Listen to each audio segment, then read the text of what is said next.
One of the key differences between the thriving church and the dying church is their understanding of the gospel itself. In dying churches, they teach what I call is half of a gospel.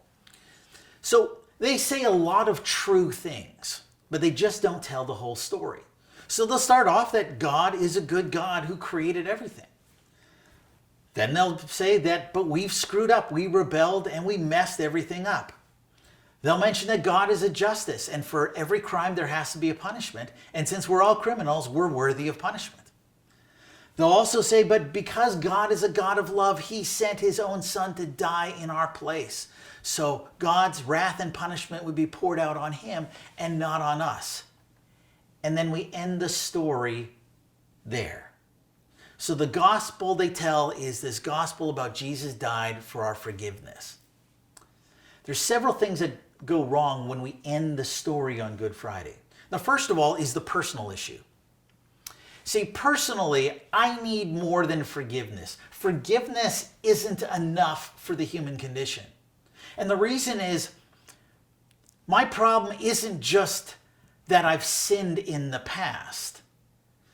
My problem isn't just that I've screwed up. My problem is I am a screw up. Even if you forgive me, even if you give me a clean slate, even if you give me a fresh start, I'm just going to mess it up again. Because my fundamental problem isn't just that I have sinned, but I am a sinner. I need more than a fresh start. What I need is a new heart. And ending the story on Good Friday, what we get is we understand we're saved from something. Yes, I've been saved from punishment, but no understanding what we've been saved for. Now, even when you just think of the word saving, when you save money, do you just save it from being wasted? No, of course not. We save it for a purpose. However, when we end the gospel story on Good Friday, people understand, yes, I've been saved from sin, but there's no understanding what I've been saved for. Christian life becomes misunderstood and becomes understood primarily as one of sin avoidance. When you get half the story, you're going to get these distorted views. Now, that's going to show itself in a couple of different ways. First of all, this is going to breed legalism. So if the Christian life is primarily about what I've been saved from, and so Christian life is about sin avoidance, well, I'm going to avoid sin, and I'm going to avoid sin better than you. And I'm going to know I'm winning because I'm beating you.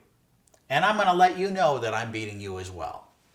So this legalism comes from this half of a gospel understanding.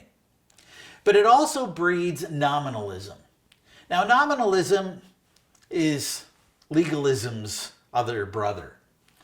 Nominalism is, as long as I don't do the really bad things on the list, then I'm free to live the self-focused life.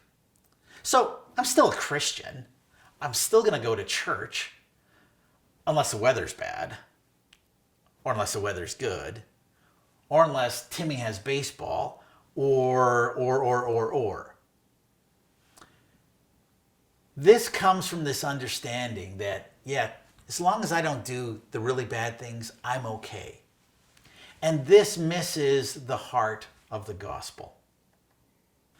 Thriving churches are very different in that they teach the entire gospel. So they don't stop the story on Good Friday, but they include Easter Sunday. Now, when you include Easter Sunday, several things change. First of all, we don't serve a God who is dead, but one who is alive. And that's important in a number of different ways.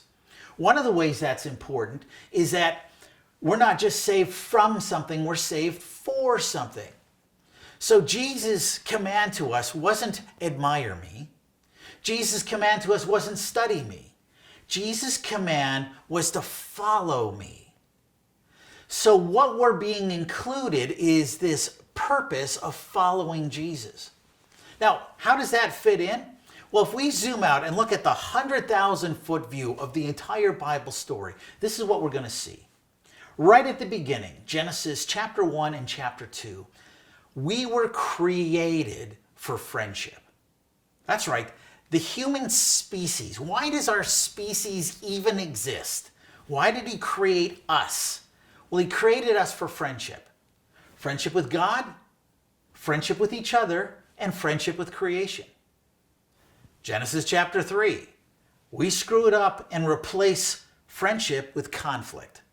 Conflict with God, conflict with each other. We've got that classic line of Adam's. It was the woman that you gave me. And conflict with creation. Well, Jesus came to reconcile all things to himself. So we could be reconciled with God. We could be reconciled with each other and reconciled with creation. And if you cheat and you look into the very end of the book, Revelation chapter 22, spoiler alert here, what we see at the end of the age is the restoration of friendship with God, the restoration of friendship with each other, and the restoration of friendship with creation.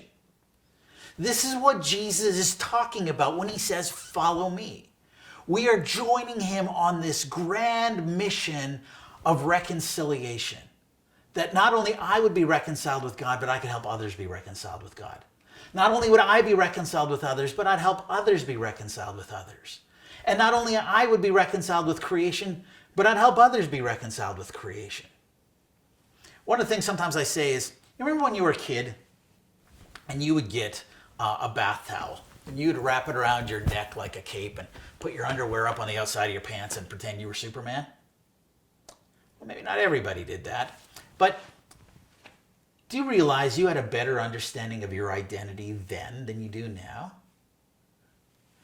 We are called and created for a reason. This is what we are saved for. That's what Easter brings in. You cannot follow a God who is dead. You have to follow a God who is alive. Now, this understanding of the Christian life is very, very different. So now instead of, I'm saved, so I guess earth is heaven's waiting room and I'm just waiting around to die, I guess, before I go to heaven.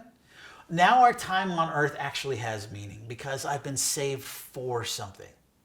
And when you understand that the Christian life is about this grand cosmic rescue mission that we've been invited to be a part of, that we've been grafted into, that we are following Jesus in, once you understand that is what the Christian life is about, then neither legalism or nominalism makes any sense.